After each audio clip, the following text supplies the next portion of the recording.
Hozir sizlar bilan ijtimoiy tarmoqlarda keng muhokamalarga sabab bo'layotgan bir nechta videolarni tomosha qilamiz. Izohlarda fikrlaringizni qoldiring. Diqqat, musofirlar uchun xushxabar. Rossiyada musofir yigit bir kunning ichida qahramonga aylandi. Ya'ni barcha ruslar bu o'zbekistonlik akamizni hammasi olqishladi. Nega olqishlaganini videoni oxirigacha ko'rsanglar, albatta men hozir sizlarga tushuntirib beraman. Albatta video maksimal tarqalish uchun video aynan qahramon akamiz surxondaryolik bo'lgani uchun videoni maksimal darajada surxondaryolik akalarimizga jo'natib qo'ysizlar degan umiddaman. Demak, Rossiyaning Sochi shahrida videosini ham qo'yib o'taman. Videoni oxirigacha ko'rsanglar, albatta tushunib olasizlar.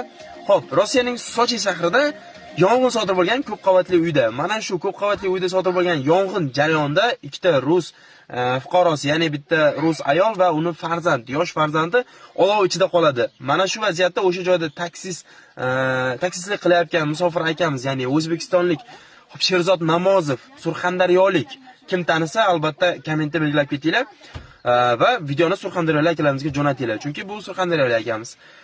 Bu ayol va erkak, ayol va bolasini xullas olovdan qutqargan. Birinchi onani qutqargan, keyin bolani olib chiqqan. Xullas ikki kishining hayotini saqlab qolgan doirakligi bilan. Albatta bu respekt. Hozir Telegram ijtimoiy tarmoqlar, YouTube ijtimoiy tarmoqlarida ham hozir bu narsa juda ham katta muhokamalarga sabab bo'lyapti. Migrantlarni har doim yomon deydiganlar mana shu videoni ko'ringlar. Migrantlar yomon emas, lekin bitta ikkita bor yomonlari. Hamma millat bor bu narsa, hamma guruch kurmaksiz bo'lmaydi deydi. Shuning uchun ham albatta bu akamizga respekt. Videoga like bosamiz maksimalni va akamizga omad tilab qo'yamiz. Va videoni surxondaryolik akalarimizga bo'lsa yozib qoldiringlar. Kim bu Sherzod akamizni taniydi? Albatta Sherzod aka, agar videomiz sizga yetib borsa, aka joningiz omon bo'lsin. Videoni ko'ringlar mana o'zinglar. Короче, все полыхают, вроде всех спасли. Сегодня наш герой Саня помогал женщине как раз от этой вот с этим парнем. Они спасли, получается, эту женщину. Наши герои. Moskva, Rossiyani ham o'zinglarniki qoldinglar. O'zbekiston bopish. Tojikiston yoqdimi? Tojikiston good. Moskva, Rossiyani ham o'zinglarniki qoldinglar. O'zbekiston bopish. O'zbekiston bopish. Ketdik. O'rtoqlar biza anaqada ketamiz. Nima edi nomi? Safed dara. Safed daraga ketamiz. Hindistonliklarni ko'rib qoldik yo'lda. Mana manzarani qichig'i.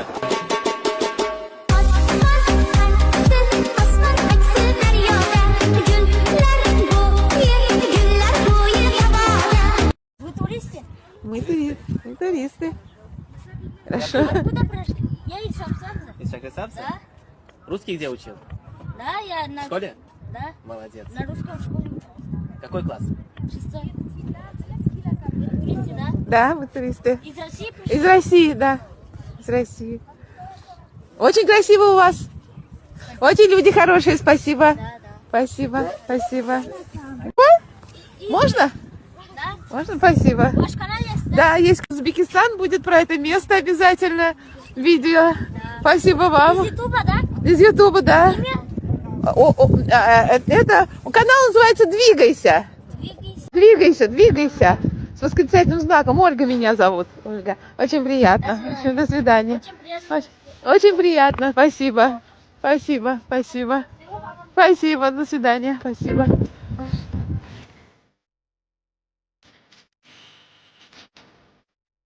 Это может только великий народ себе позволить. Это правильно.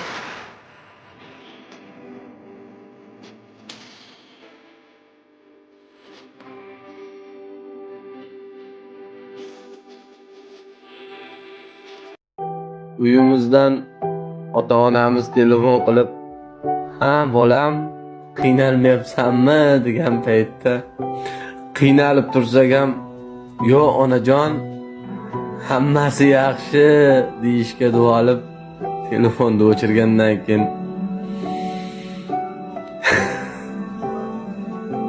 Assalomu alaykum hammaga. Hozir bitta O'zbekistondan, Pokistondan kelib ko'riklik qilayotgan akadan intervyu olib ko'ramiz. Hozir kuzatib turingizlar, zo'r bo'ladi, xudo xolisa. Assalomu alaykum, brother. How are you? Assalam. Alhamdulillah, I'm fine. Good, yeah? Where from? Pakistan. Pakistan, yeah? How long have you been live in Tashkent? How many years live in Tashkent? 2 months. 2 months, yeah? Yeah. Only working, yeah, in these places?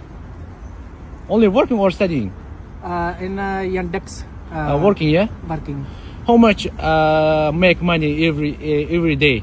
Every day in 150 lakh som. 150 2 lakh and 150 lakh som. In 8 hour working. 8 hour, 8 hour working. 8 hour working? Yeah. 150, yeah? 1 lakh 50 1 lakh?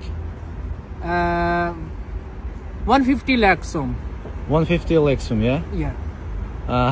In dollar, how much? Dollar no dollar no experience. No experience, yeah? Yeah. Thank you, bro. Thank you. Bro. Thank you very much. Very good people are, brother. And very nice Uzbekistan people. Yeah, Uzbekistan is good, yeah, brother. Yes, alhamdulillah, and very nice and very beautiful Uzbekistan people. Thank you very much, Thank brother. you, thank you, sir. Thank you for interview. Nice to meet you. Nice to meet you. Thank you, sir. Bu akamiz Pokistondan kelib turib, kuniga 300 ming, 250 ming ishlar ekan. 8 soat ishlar ekan kuniga. 300-250 ming. Menimcha yaxshi. Juda ko'p akalar savol beradi-da, aka ingliz tilini qayerdan o'rgangansiz deb. Men ingliz tilini Sarvar akadan onlayn o'rganganman. Sizlar ham o'rgansalaringiz bo'ladi. Instagramni hozir atmit qilib ketaman, telefon raqamini ham yozib ketaman. Aloqaga chiqingizlar. Agar men nomimdan chiqadigan bo'lsangiz 20% tiketga qilib beradi, xudo xolasa. Akalar o'rganingizlar ingliz tilini. Faqat onlayn darslar. Ishingiz tugagandan keyin 2 soat shug'ullansangiz, xudo xolasa hammasi zo'r bo'lib ketadi. Onlayn dars o'tadi. Yozingizlar, aloqaga chiqingizlar. Aka glavniysi yordam beradi. Yaxshi inson. Agar unaqa bo'lmasa, men hech qachon maslahat bermayman. Akalar yozingizlar, aloqaga chiqingizlar, hammasi zo'r bo'ladi, xudo xolasa. Ingliz tilini o'rganingizlar. Davay, sog' bo'lasizlar, salomat bo'lasizlar. Mening shodligim, bolaligimsan. Biz Dilshod oshna bilan izolyatsiya qilyapmiz. Dilshod oshna? Dilshod oshna. Buni qilmay. Yo'q, buni qilmay dedi. Gapsa qilyapmiz.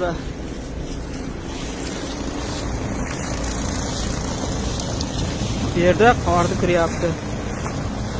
Induslar yo'q, mana oq quloqlarda o'zlari qor kiryapti. Indusi, вы где Indusi?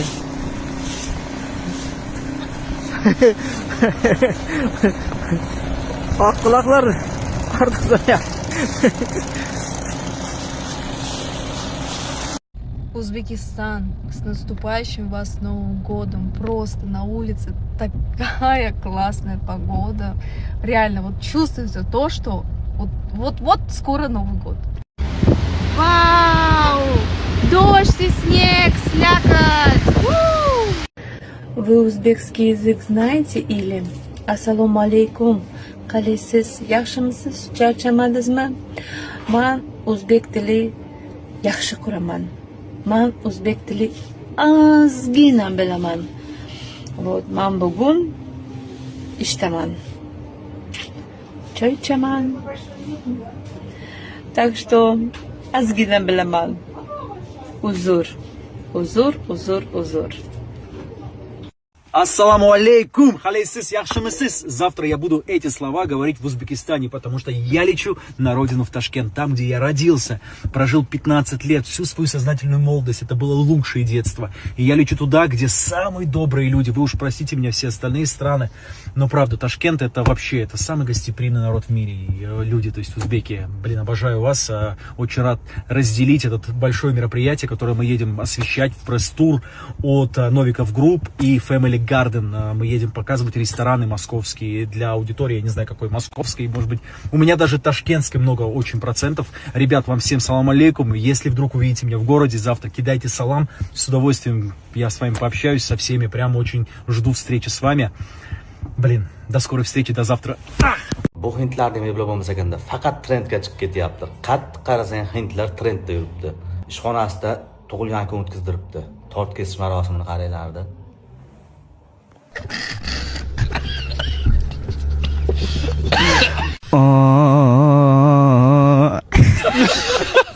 Do'stlar, nima qilsa bo'ladi bularni, meni kapanga dog'ildi bular.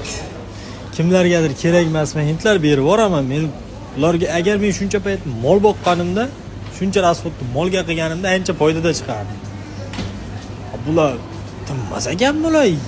Faqat yeyish uchun kelgan ekan bu yerga. ko'rayotgan bo'lsang, Rossiyani ko'tiga tiqib tashadi bular.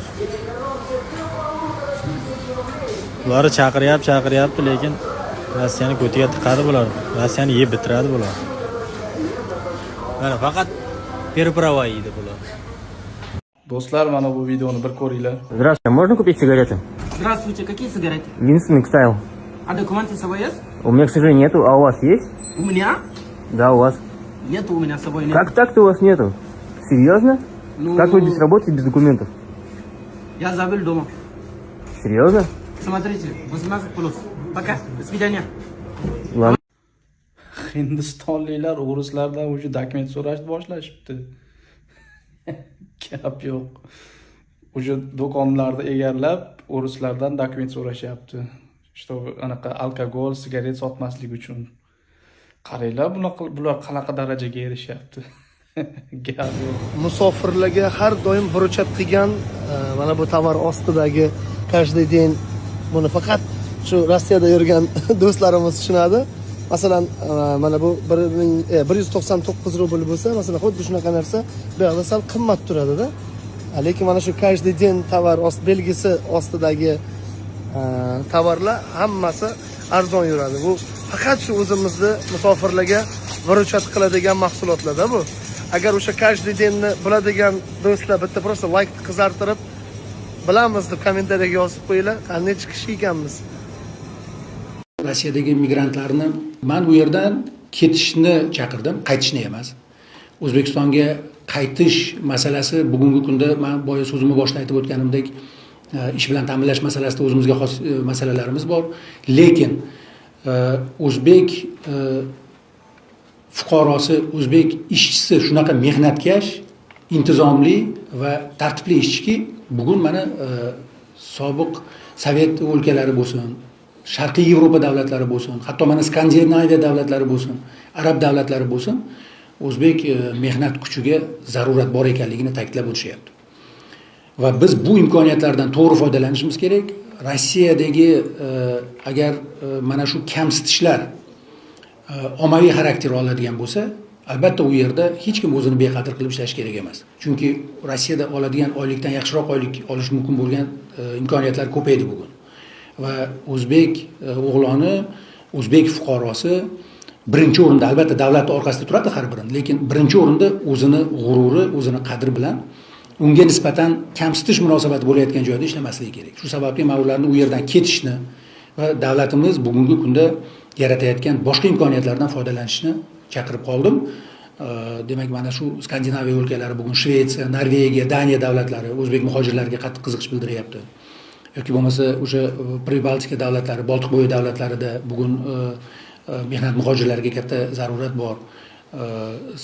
Masalan, sotsialistik lager davlatlari, oldingi Polsha, Ruminiya kabi davlatlarda juda katta bozorlar bor. Hatto Yevropaning o'zida, masalan, Avstriya, Germaniya mana hamshiralarimizga qancha ishtiyoq bildirishyapti. Bularning hammasi juda katta mehnat bozori. Va o'zbek ishchisi bugun ularning malakasiga tayyorlanib, mana shu bozorlardagi imkoniyatlardan keng foydalanishi mumkin.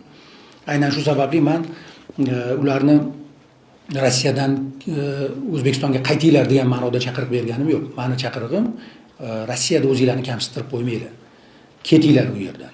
Sizlarni mehnatinglarni qadriga yetishsin kerak bo'lsa. Sizlarni boshqa joylarda katta oyliklar bilan kutishyapti degan chaqiriq edi bu.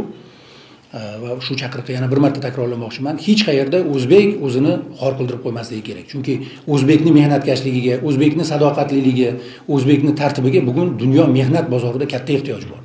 Biz faqat shularni tayyorlab, mana shu bozorlarga uyg'un holatga keltirib berish degan vazifani bajarishimiz kerak. Mana do'stlar, videoni birgalikda tomosha qildik. Izohlarda o'z fikrlaringizni qoldiring. Siz qanday fikrdasiz?